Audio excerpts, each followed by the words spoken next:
Hello दोस्तों, आज अपन आ गए हैं एक नए टॉपिक के साथ जिससे एग्जाम में सर्वाधिक क्वेश्चन पूछे जा रहे हैं। आज का अपना टॉपिक है कि राजस्थानी भाषा की डिंगल और पिंगल शैली में क्या अंतर है। इन राजा महाराजाओं के समय की दो जो प्रमुख शैलियाँ चलती थी भाषा के रूप में, वो थी डिंगल और पिंगल। तो इन डिंगल और पिंगल में मुख्य क्या अंतर है, क्योंकि बच्चे बार बार इनमें कंफ्यूज हो रहे हैं और क्वेश्चन भी इनसे बार बार पूछे जा रहे हैं। तो आज अपन देखते हैं दोनों में क्या अंतर है। सर्वप्रथम है अपनी डिंगल। डिंगल ये चारणों द्वारा प्रयुक्त शैली है और जो पिंगल शैली है वो भाटों द्वारा प्रयुक्त शैली है। यानी चारण जाति, जो आप जानते हैं ये चारण होते हैं, वो प्रमुख रूप पौराणिक समय में प्रमुख ग्रंथ रचनाएं शैलियाँ ऐसे लिखने का काम करते थे और भाट भी यही काम करते थे। तो चारणों द्वारा जो प्रयुक्त शैली थी, जिस भाषा में वो लिखते थे, वो थी डिंगल। और जो भाट थे वो जिस भाषा में लिखते थे वो भाषा थी प्रमुख पिंगल भाषा। जो चारणों द्वारा जो प्रयुक्त भाषा डिंगल थी, डिंगल जो भाषा थी वो अपने पश्चिमी राजस्थान में थी और जो पिंगल भाषा थी वो अपनी पूर्वी राजस्थान में थी। ये अपन को ध्यान रखना है।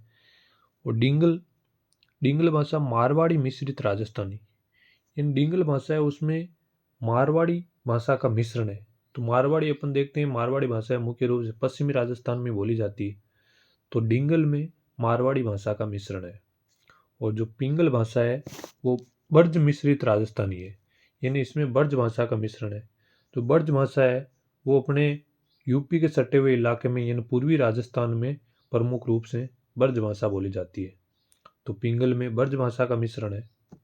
और जो डिंगल शैली है वो गीत के रूप में लिखी जाती है। जो अपन गीत लिखते हैं लगातार, उसी रूप में डिंगल को लिखा जाता है। और जो पिंगल शैली है वो छंद एवं पदों के रूप में, इन 2 लाइनों का 4 लाइनों का जो छंद होते हैं और जो पद लिखे जाते हैं वो पिंगल भाषा में लिखे जाते हैं। तो अपन इनको पहचान भी कर सकते हैं कि कौन सी डिंगल है और कौन सी पिंगल शैली है। तो डिंगल शैली में गीत के रूप में लगातार जो लिखी जाती है और पिंगल शैली है वो छंद एवं पदों के रूप में लिखी जाती है। डिंगल शैली है ये पश्चिमी राजस्थान का साहित्यिक रूप है। मैंने बताया था पहले ही कि पश्चिमी राजस्थान जो भाषा है वो डिंगल बोली जाती है। सॉरी, पश्चिमी राजस्थान में जो लिखने की शैली थी वो डिंगल थी, इसलिए डिंगल शैली पश्चिमी राजस्थान का साहित्यिक रूप है। और पिंगल शैली ये पूर्वी राजस्थानी व ब्रज भाषा का साहित्यिक रूप है। इन पूर्वी राजस्थान में पिंगल शैली का प्रयोग हुआ है, तो इसमें ये ब्रज भाषा का मिश्रण है, इसी कारण ये पूर्वी राजस्थान की प्रमुख साहित्य के रूप में लिखी जाती थी। गुजरी अपभ्रंश से निर्मित है। जो डिंगल शैली है वो गुजरी अपभ्रंश से निर्मित है और पिंगल शैली है वो शोर सैन्य अपभ्रंश से निर्मित है। नहीं, अपनी इन शैलियों की भाषा की जो उत्पत्ति हुई उसका एक चार्ट है, मैं आपको प्रोवाइड करा दूंगा। उसमें अपन को वो चार्ट समझने के बाद अपन को समझ में आ जाएगा गोजरी अपभ्रंश क्या है, शोर सैन्य अपभ्रंश क्या है। ये भाषा की उत्पत्ति के रूप में दर्शाया गया है। तो गोजरी अपभ्रंश से डिंगल और शोर सैन्य अपभ्रंश से पिंगल की उत्पत्ति हुई है। अब अपने जो प्रमुख ग्रंथ है, इन डिंगल भाषा में कौन कौन से ग्रंथ लिखे गए थे और पिंगल भाषा में कौन कौन से ग्रंथ लिखे गए थे। तो अपन देखते हैं डिंगल भाषा में प्रमुख ग्रंथ। पहला है ढोला मारूरा दुहा। ये डिंगल भाषा ग्रंथ है ढोला मारूरा दुहा। इसके जो प्रमुख रचनाकार थे, किसने लिखा, ये थे कवि कलोल। कवि कवि कलोल ने ये ग्रंथ लिखा था।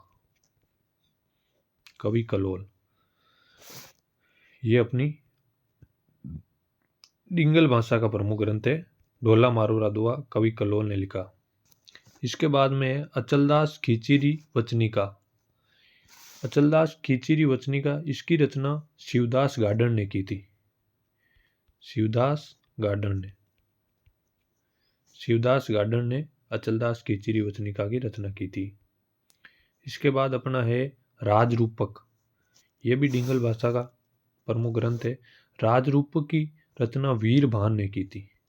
राजरूपक की रचना वीरभान ने की थी, वीरभान।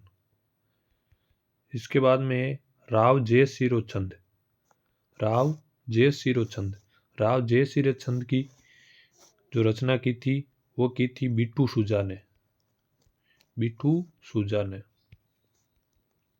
बिट्टू सुजा ने राव जयसिरोचंद की रचना की थी। इसके बाद में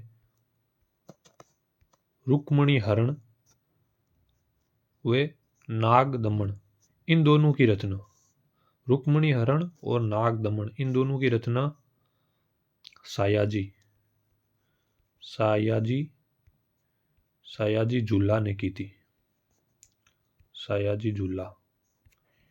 इन्होंने रुक्मणी हरण और नाग दमन की रचना की थी। इसके बाद में ये हो गई अपनी डिंगल शैली के प्रमुख ग्रंथ। अब है अपने पिंगल शैली के प्रमुख ग्रंथ।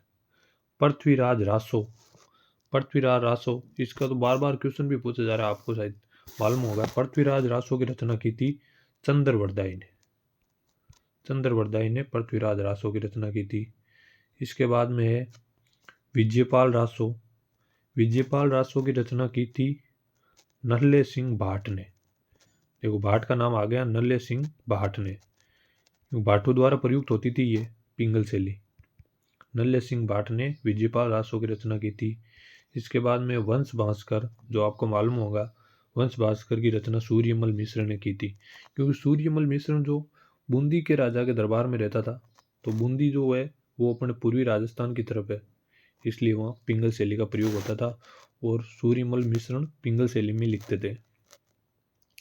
इसके बाद में हम्मी रासो, हम्मी रासो की रचना महेश कवि ने की थी। किसने की थी? महेश कवि ने, महेश कवि ने हम्मी रासो की रचना की थी।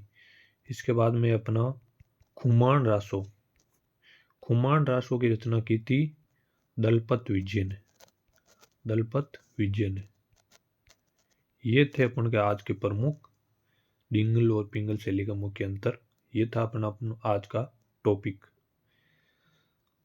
चलो टॉपिक समाप्त हुआ। Thank you so much. मिलते हैं नेक्स्ट टॉपिक के साथ।